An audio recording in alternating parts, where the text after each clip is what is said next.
तो पिछले वीडियो में हम पढ़ चुके थे प्रदीप्त वस्तुएं और अप्रदीप्त वस्तुएं, ठीक है। इसके आगे हम लोग अब देखते हैं नेक्स्ट टॉपिक क्या बच गया। तो अगला टॉपिक हम लोग देखते हैं कि प्रकाश जो है वह सरल रेखा में चलती है। प्रकाश सरल रेखा में चलती है। अब आगे जानकारी लेते हैं। प्रकाश की चाल कितना होता है ना। तो प्रकाश की चाल जो है सुनने में प्रकाश की चाल शून्य मतलब वैक्यूम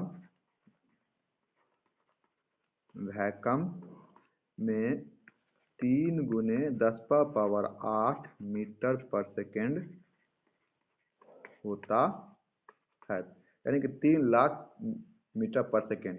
3 गुने 10⁻8 का मतलब हो गया 3 दे के जीरो की संख्या 8 हो, 2 2 4 2 6 2 8। पर ये इकाई दहाई सैकड़ा हजार 10,000 लाख 10 लाख करोड़ 10 करोड़। इसमें इसको क्या करते हैं, इतना मीटर पर सेकेंड है, इसको किलोमीटर पर सेकेंड बनाते हैं। किलोमीटर पर सेकेंड बनाएंगे तो कितना से 1000 से भाग करना पड़ेगा, तो 3000 से काट लेंगे। अब देखिए इकाई दहाई सैकड़ा हजार 10,000 लाख, यानी कि 3 लाख किलोमीटर पर सेकेंड। क्या जब 3 लाख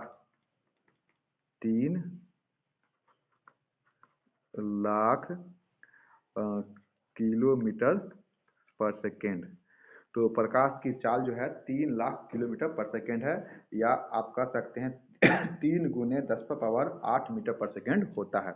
मीटर में बोलना है तो 3 गुने 10⁻8 मीटर पर सेकेंड होता है, और किलोमीटर में तो 3 लाख किलोमीटर पर सेकेंड होता है प्रकाश की चाल। तो ये बहुत ही हाई चाल है, बहुत ही स्पीड चाल है इस प्रकाश की।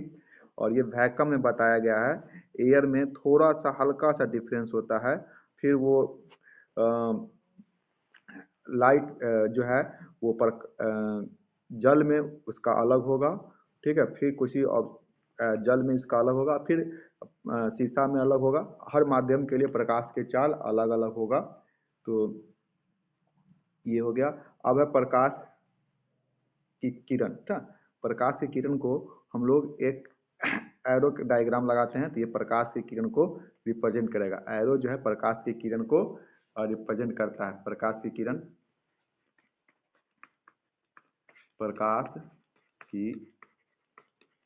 किरण को हम रिप्रेजेंट करते हैं किससे, एरो से।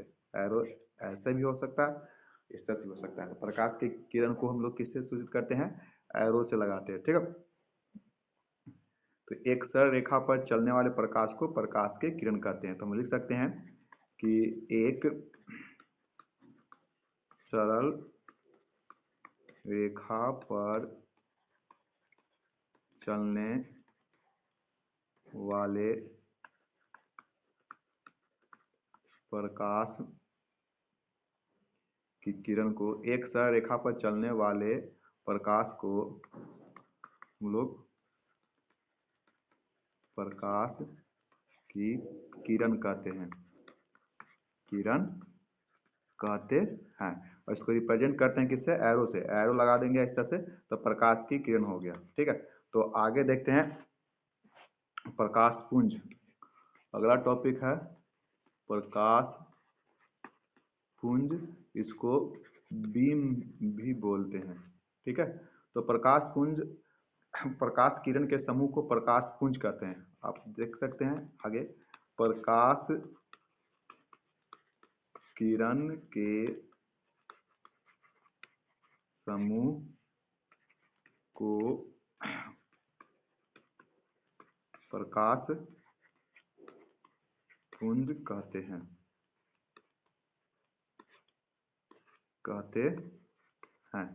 तो प्रकाश किरण के समूह को हम लोग क्या कहते हैं, प्रकाश पुंज कहते हैं। प्रकाश पुंज 3 प्रकार के होता है ना। मुख्यतः प्रकाश पुंज जो है 3 प्रकार का होता है।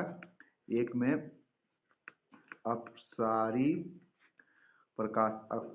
किरण पुंज, अपसारी किरण पुंज, दो में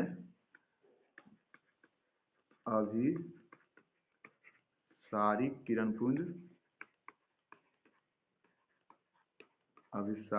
पुंज, और 3 में समांतर किरण पुंज। चलिए तीनों का डायग्राम देखते हैं नेक्स्ट पेज में। तो फर्स्ट क्या देखे आपका अपसारी, फर्स्ट क्या था अपसारी किरण पुंज ना, अपसारी किरण पुंज। तो इसको बोलते हैं हम लोग डाइवर्जिंग रे या बीम,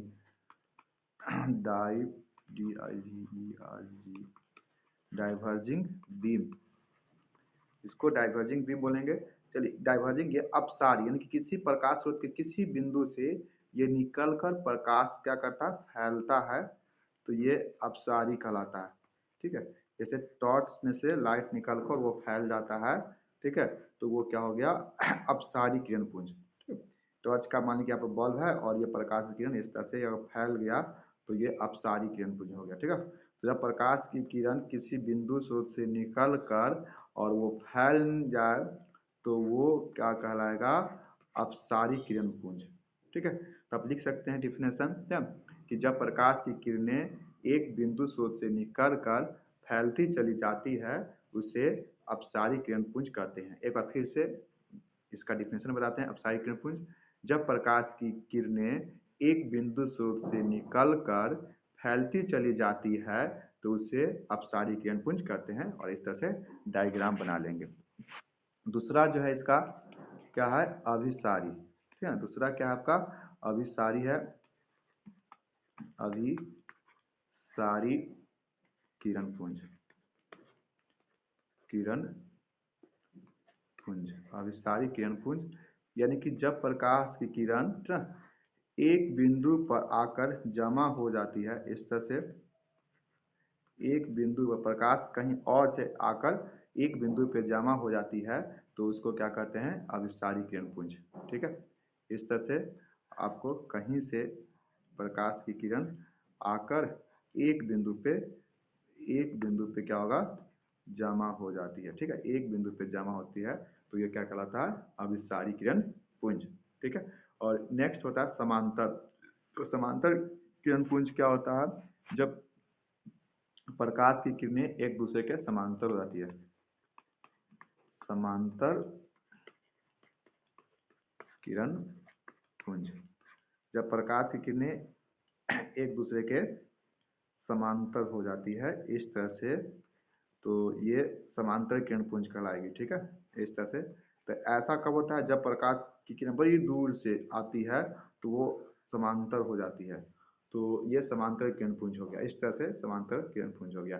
तो हम लोग 3 प्रकार के किरण पुंज देखते हैं, एक में अपसारी किरण पुंज, दूसरा में समांतर किरण पुंज, तीसरा में अभिसारी किरण पुंज। ठीक है, तो हम आज इतना ही रहते हैं। देखिए यहाँ पे प्रकाश पुंज मुख्यतः 3 प्रकार के होते हैं, एक में अपसारी किरण पुंज, दूसरा है अभिसारी, तीसरा है समांतर किरण पुंज।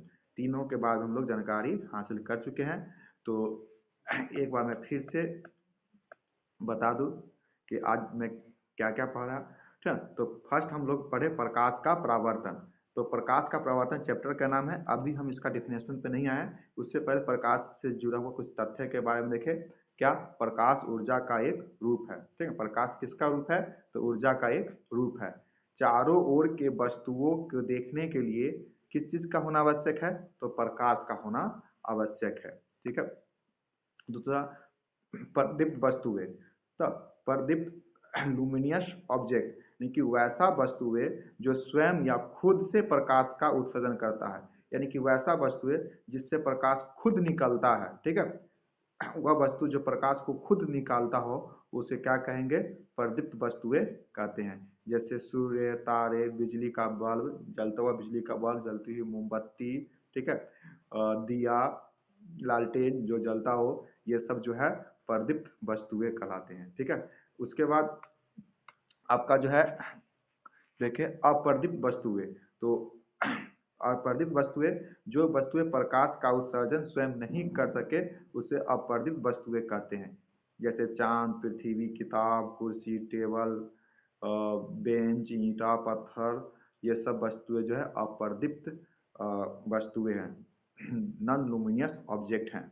तो ये देख लिए प्रकाश। अगला टॉपिक, प्रकाश सरल रेखा में चलती है।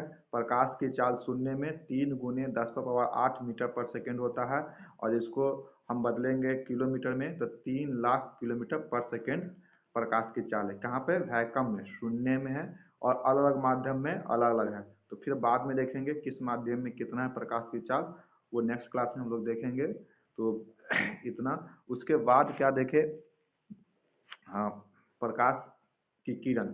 तो एक सरल रेखा पर चलने वाले प्रकाश को, जब एक सरल रेखा पर चलेगा तो इसको प्रकाश के किरण कहते हैं। ठीक है।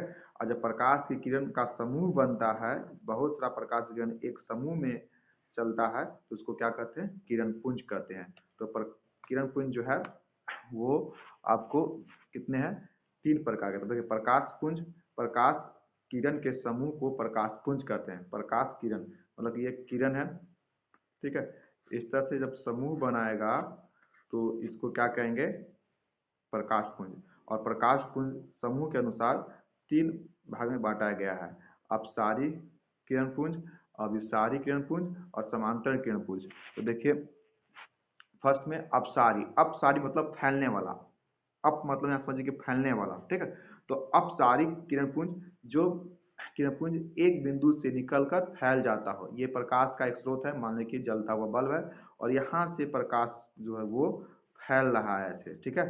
तो ये जब एक बिंदु से निकलकर प्रकाश की किरण जब फैल जाता है तो उसको क्या कहते हैं? अपसारी किरण पुंज कहते हैं ना। एक बिंदु से निकलकर प्रकाश की किरण जब फैल जाए तो उसे अपसारी किरण पुंज कहते हैं, ठीक है।